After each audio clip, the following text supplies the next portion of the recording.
òun tún rédíò owó ti gbà àti pé òun tún ti ẹfẹ̀ lẹ́sà mẹ́mà sùn ẹ̀ka jáde lọ òun tún ẹfẹ̀. Olúwa a fi ọpẹ́ fún yín nítorí tí ẹ ṣeun tí a ní dúró títí láéláé ẹ gbà ọpẹ́ wa ẹ̀mí mímọ́ ẹ wá béèrè fún ìdáríjì ẹ̀ṣẹ̀ Olúwa dáríjì ní gbogbo ọ̀nà tá a ti gbà dá ẹ̀ṣẹ̀ ẹ̀mí mímọ́ ẹ dáríjì wá Ọlọ́run kó yà wá sí mímọ́ ní ilẹ̀ yìí àti káàkiri gbogbo àgbáyé tí wọ́n ti ń gbóhùn mi ọwọ́ Olúwa ẹ̀jẹ̀ Jésù kó ya lẹ́yìn sí mímọ́ àṣẹ agbára jíǹde yìí kó máa bá wa lọ kó wà pẹ̀lú yín kó má kọ̀ wá sílẹ̀ kí gbogbo aláyọ̀ká wá yìn lógo Jésù Olúwa wa. Àmín, àmín, àmín. Ìyá wa gẹ́gẹ́ bá a ti mọ̀ àwọn alẹ́ ní ká tiẹ̀ kí n pé a kú ọjọ́ ìbí inú oṣù yìí la wà yìí àwọn oṣù yìí sì pọ̀ gbogbo náà ni pé ọjọ́ ìbí àwa ọjọ́ mélòó kan sẹ́yìn ni ó yẹ kó lè nìkan fún wa nínú oṣù yìí ká tiẹ̀ máa bá yẹn wájú náà kí lẹ ní fún àwọn aráalé nípa oṣù táwa yìí. Kábíyèsí n tí mo ní fún gbogbo àwọn aráalé nípa oṣù July jẹ́ oṣù tó dára gbogbo ohun tí Ọlọ́run dá dáradára ni mo máa sọ̀rọ̀ nípa àwọn ọmọ July mo máa sọ̀rọ̀ nípa ìdojúkọ tí July máa ń dojúkọ mo dẹ̀ máa sọ̀rọ̀ nípa ọ̀nà àbáyọ díẹ̀ nínú ìmọ̀ àti òye fún àwọn ọmọ July lórúkọ Jésù a ò ní ṣe lásán à ń pè àwọn ọmọ July ní ọmọ cancer láti June 22 wọ July 22 lórúkọ Jésù a ò ní ṣe lásán ìrìn àjò wa ò ní báráyé nínú a ó sì jọ rí ògolo àwọn ọmọ yìí jẹ́ ọmọ tó jẹ́ alágbára wọ́n sì jẹ́ akíkanjú ọmọ Ọlọ́run dá wọn ní akíkanjú ènìyàn gbogbo ọmọ June July tó bá jẹ́ ọmọ cancer wọ́n máa ń bínú lọ́pọ̀lọpọ̀ wọ́n sì jẹ́ akíkanjú nínú ọmọ gbogbo àwọn ọmọ yìí máa ń sin Ọlọ́run ẹni tó bá jẹ́ ọmọ June July tó bá ní òun ò kí ń bínú ó ṣì oṣù wá ni kì í ṣe oṣù ẹ̀ ọmọ June July wọ́n jẹ́ ni tó jẹ́ pé akíkanjú ni wọ́n ohun tí wọ́n bá dẹ̀ ti dójúlé wọ́n máa ń fẹ́ try ní àṣeyọrí lórí ẹ̀ ó jẹ́ oṣù àṣeyọrí ó jẹ́ oṣù tó ní agbára ọmọ June July ó gbọ́dọ̀ máa gbàdúrà dáadáa kó má ní problem láti inú ọpọlọ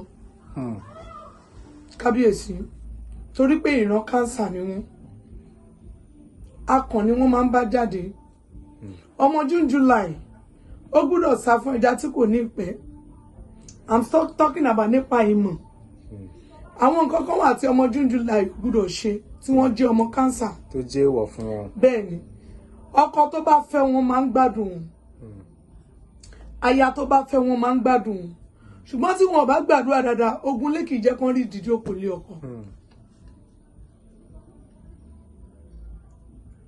wọ́n sì jẹ́ akíkanjú ènìyàn lọ́pọ̀lọpọ̀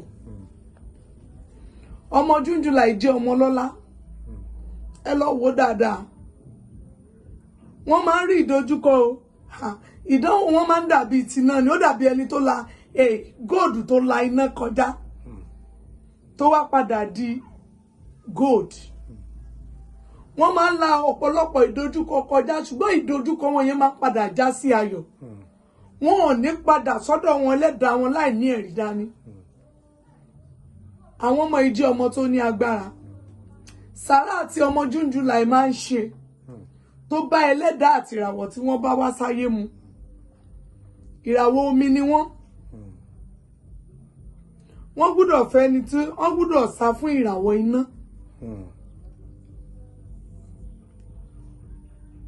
ohun gbogbo láyè pẹ̀lú orí ọ̀fẹ́ ni Kristi ti kú fún wa lórí igi àgbélébù òun nìyẹn ló yẹ jẹ́ pé gbogbo ẹ̀ ń wọnú ara wọn là ń fi rí orí ọ̀fẹ́ ọ̀pọ̀lọpọ̀ nǹkan mìíràn nù ọmọ June July nǹkan sàrà wọn ní àgbàdo nínú kan sí ọ̀wọ̀wọ̀ kí wọ́n fi ṣe sàrà tàbí kí wọ́n wá àgbàdo funfun jéró funfun ọ̀wọ̀wọ̀ tó bá ṣe yẹn wọ́n á gé àgbọn sínú ẹ̀ wọ́n á fi ṣe sàrà wọ́n á fi ṣúgà sí àwọn ẹnu máa bá wọn jẹ tàbí kí wọ́n wá àgbàdo funfun jéró funfun kí wọ́n fi tọrọ fún oníbàárà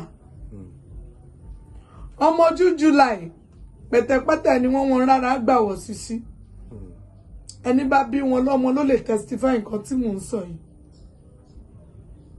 wọ́n rárá gbàwọ̀ sísí o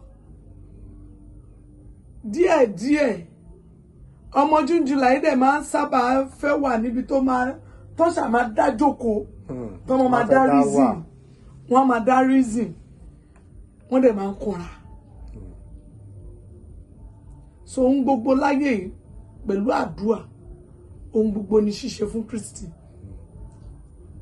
àwọn kan wọ̀nyí tó máa fẹ́ ṣe ẹ̀sìn Islam wọ́n máa ń fi gbogbo ara sìn tó máa fẹ́ ṣe Christianity wọ́n máa ń fi gbogbo ara sìn wọ́n dẹ̀ máa ń fẹ́ràn kí ọkọ jẹ́ olóòótọ́ fún wọn ṣùgbọ́n ọkùnrin máa ń sábà dà wọ́n èyí tó bá ní wọn ní ọkọ tó bá lè mọ ìtọ́jú wọn tó bá kẹ́ wọn tó gẹ̀ wọ́n dáadáa ó máa rí èrè níbẹ̀ wọ́n dẹ̀ máa ń fún gan wọ́n lawọ́ wọ́n máa ń fúnrúgbìn wọ́n dẹ̀ máa ń yọ̀ sí ayọ̀ gbogbo ìgbà tẹ́ bá rí wọn máa ń rẹ́rìn ni ní mọ̀ pé gbogbo stubbornness ayé orí ọmọ June July ló wà wọ́n máa ń stubborn tó máa ní èèyàn stubborn bẹ̀rẹ̀ ní bá rí wọn lọ́ọ̀kan ní bọ́dá ìdẹ̀ dá o wọ́n kàn máa ń rẹ́rìn ni àǹtí ìdẹ̀ dá o wọ́n kàn máa ń rẹ́rìn ni ṣùgbọ́n wọ́n burú wọ́n dẹ̀ bẹ̀ so àwọn sàrà wọn ni mo ti sọ nípa ọmọ June July yẹn lórúkọ Jésù àdúrà wa máa gbà. ìyá wa ẹ̀tẹ̀ sọ sàárà kan táwọn ará ti gbà mú ẹ jẹ́ ká tún wá sọ̀rọ̀ nípa sàárà gangan fún ẹni tí ọ̀nà bá dí mọ́ àbẹ́ni tí ó ń ní àwọn ìlàkọjá kan tó ń dojú kọ kí làwọn sàárà tó lè ṣe tọ́nà ẹ lè fi là fún padà. àdúrà wa gbà sàárà dá lọ́pọ̀lọpọ̀ láti máa ṣe Kristi gan fẹ́ràn àfúrúgbìn bí èèyàn bá ṣe sàárà ó máa rí ọ̀pọ̀lọpọ̀ ayọ̀ sàárà ń ré ikú dànù sàárà ń fari wálé sàárà ń ṣí ọ̀nà tó bá dí àwọn tá a lè fi ṣe sàárà náà ní tí ẹni ń jẹ yálà èso yálà oúnjẹ ẹ sí oúnjẹ ẹ dì í ẹ fún oníbàárà tí ẹ bá rí oníbàárà àwọn kan wà ládùúgbò ẹ náà tó yẹ pé ìyà ń jẹ wọn ń ṣe oníbàárà oníbàárà gan lówó jẹ tí ò bára lọ so ó máa ń dára kéèyàn ṣàánú ènìyàn kò wọ ẹni tí kò ní aṣọ ìwọ lọ ṣàánú ẹ dáṣọro ẹ ó rí i pé ọ̀nà máa là sàrà dá lọ́pọ̀lọpọ̀ láti máa ṣe àwọn kan ọmọ June July òde kò gbúdọ̀ bá wọn ta epo kò gbúdọ̀ bá wọn ta nǹkan tó jẹ́ epo tàbí nǹkan tó jẹ́ pé ó máa rí ẹ̀jẹ̀ all the time ọmọ June July gbúdọ̀ sá fún tí ò bá sá fún ó máa pọ́n láṣọ ni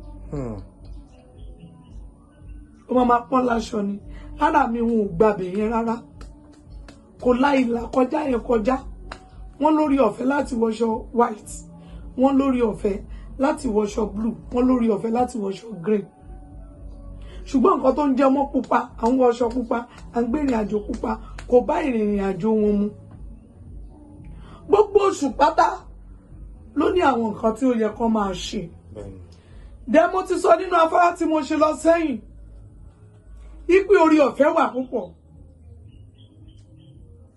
a lè bí ọmọ ní oṣù kan ká bí ọmọ 5 mẹ́wàá ní oṣù kan ìdojúkọ wọn ọ̀tọ̀ọ̀tọ̀ ni o torí pé àyànmọ́ kan náà gbé wá sáyé ẹlẹ́dàá tàdẹ̀rí ó ṣọ̀tọ̀ọ̀tọ̀ ẹlòmíín tó kàn ìjọ tí ẹlòmíín bá ti free mind ẹ̀ tó bá rí ìdojúkọ tó bá ti free mind ẹ̀ ìjọ yẹn ló bọ́ kú òun òun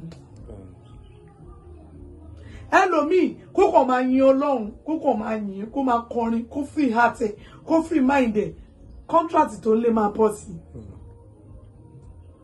ṣùgbọ́n ogun tẹ́rí yẹn tó bá ti focus lórí ogun yẹn kì í ṣẹ́ bọ̀rọ̀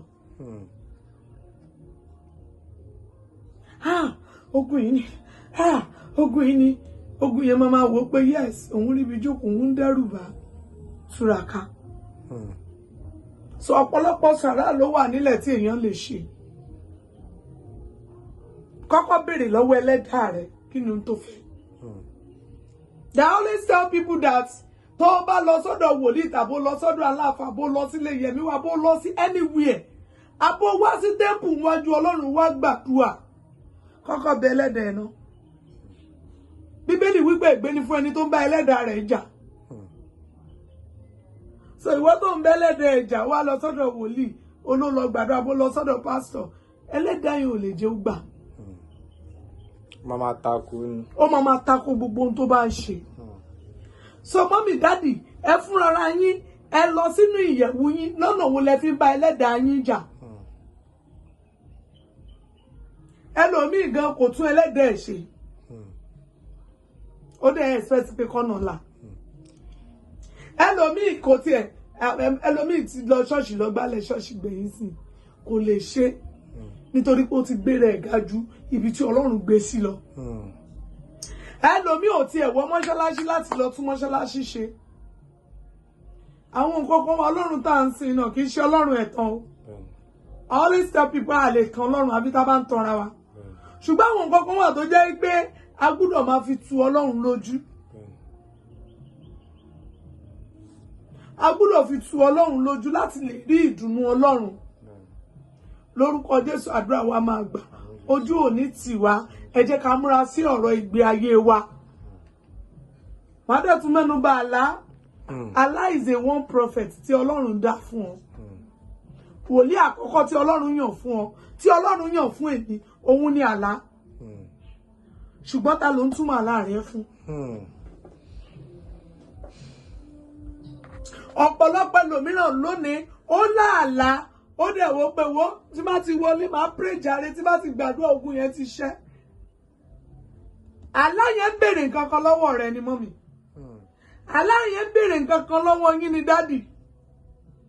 Lóòótọ́ wàá gbàwẹ̀ wàá gbàdúrà, at the end of the day àlá yẹn padà ṣẹ. Mọ́mì ẹ̀ kíyèsí pé ó nílò lóòótọ́ tá a bá ní ká wọlé ayé tá a wà ní ìsìn, wọ́n ti sọ ọ̀pọ̀lọpọ̀ wòlíì lẹ́nu, wọ́n ti sọ gbogbo àwọn pásítọ̀ lẹ́nu, wọ́n ti sọ àwọn ènìyàn lẹ́nu. Lọ́tàràbọ̀ kò wò bóyá ṣe ìránṣẹ́ yìí zì. Kẹ́lẹ̀ tó gbé ẹ̀kọ́ tó ṣọ́nà fún kó tó sọ the right things. Mi ì sọ àwọn tó ń lo òmò o. Àwọn tí ẹ̀mí Ọlọ́run dìdí ìpè inú wọn, tí wọ́n sọ̀rọ̀ nípa ẹ̀mí Ọlọ́run ní tòótọ́, tí wọ́n sì ń sọ̀rọ̀ nípa Kristi Jésù olùgbàlà, wọ́n wà láàyè. Àwọn àlùfáà Ọlọ́run ní tòótọ́ wọ́n wà láyé yìí tí wọn ò dẹ̀ kú, tí Ọlọ́run dẹ̀ ń jẹ́ èmi ni fún wọn. Ṣùgbọ́n mọ́mì dádì, gbogbo ohun tí máa sọ níparí ẹ̀ ni pé ẹ kíyèsí ara yín. Ẹ jẹ́ ká tọ́jú ara wa. Dádì sà, bá fẹ́ ka ọkọ̀ 2017, 2027, Tinubu ló máa wọlé. Lẹ́lẹ́kejì. Ẹ gbọ́ mẹ́sẹ̀jì tí a ti sọ sẹ́yìn ni. Ẹ sọ bẹ́ẹ̀ tún sọ. Bàbá, àwọn ẹ̀dá kan wà á ti kà wọ́n ní àṣàyàn. Ohun tí wọn ò lè ṣe yẹn, ẹgbùdẹ bá gbọ́ nínú ọfọ́rọ̀ mi tí mo ṣe lọ sẹ́yìn, àwọn kan rẹ́dì láti ṣe. Ó náà gbọ́pọ̀ ẹ̀ ó ń sunkún kiri. Wọ́n ní o gbàwó ló ní ọ̀sà. Wọ́n ní o ṣètò oníwòlíì ń gbẹ ẹ. Wọ́n dẹ̀ lájú ẹlẹ́ wọn gbọ́pọ̀ ẹ̀. Má gbàgbé pé ńtọ́ ni o ṣe yẹn làwọn tó gbọ́pọ̀ ẹ̀ ṣe. Mo ń sọ̀rọ̀ nípa ìmọ̀ òye Ọlọ́run. Kìkìdá pé kí gbogbo wa lọ gbàdúrà dáadáa. Kíní kan ló lè yẹsẹ̀ láwo òun ni kú. Ẹ gbọ́ mi sà. Ẹ wò tá a bá gbàdúrà dáadáa, bàbá ẹ̀ ló máa wọlé kó sí nǹkan. Tó bá wá wọlé, ṣé orílẹ̀-èdè àwa dáa ni? Àdá tún máa bá lọ bá ṣe ń bá lọ báyìí. Ó kù sọ́wọ́ adáni wáyé tó dá gbogbo wa. Ó kù sọ́wọ́ Ọlọ́run. Ẹ mọ̀ pé mo ti sọ̀rọ̀ yìí sẹ́yìn. Ọ̀nà àwọn kan alágbára. Ọlọ́run sọ olóláìjíà. Lórúkọ Jésù àdúrà wa gbà ní ṣe lásán. Ìlérí Ọlọ́run máa ṣẹ mọ́ wa lára. Ṣé ni bẹ́ẹ̀? Tá bá fẹ́ kàn sí báwo la ṣe lè kàn sí. Phone number mi ni 08026040244. 08026040244. Second line ni 09061346865. 61346865 second line mi nìyẹn. Lórúkọ Jésù àdúrà wa máa gbà ó. Ìwọ tó ṣẹ́gun sí lórí ọmọ ẹ, èmi tí mo ṣẹ́gun sí lórí ọmọ mi, gbogbo alájọ máa jẹun ọmọ o. A ò ní fàìsàn ló. Ẹ má dúró lórí orílẹ̀-èdè nìkan o. Ẹ jẹ́ kémi àti ẹ̀yin, ẹ jẹ́ ká tẹpá mọ́ṣẹ́, ká dẹ̀ tẹpá mọ́ ìgbìyànjú wa. Lórúkọ Jésù Ọlọ́run yóò dé ìgbìyànjú wa ládé o. Àwọn kan ti lówó, wàláhì Ọlọ́run ti kẹ́ wọn. Ọkàn máma complain ni. Olówó máa wà nípò lówó, tálíkà máa wà nípò tálákà. Ọlọ́run ló tó. Ètò Ọlọ́run ni sà. Kìkìdá ẹgbẹ́ káwa náà gbàdúrà fúnra wa. Ipò tá a fẹ́ dé láyé k'Ọlọ́run mú wa débẹ̀. Kò sẹ́ni tó máa wà níbi gíga tó máa ní kóhun jábọ́. Ẹ jẹ́ a kú omi ẹ̀. Ó tọ̀rọ̀ lásọ. Àdúrà wa gbà. Thanks for watching. Kindly subscribe to our YouTube channel, Owotu FM Lagos. Bye.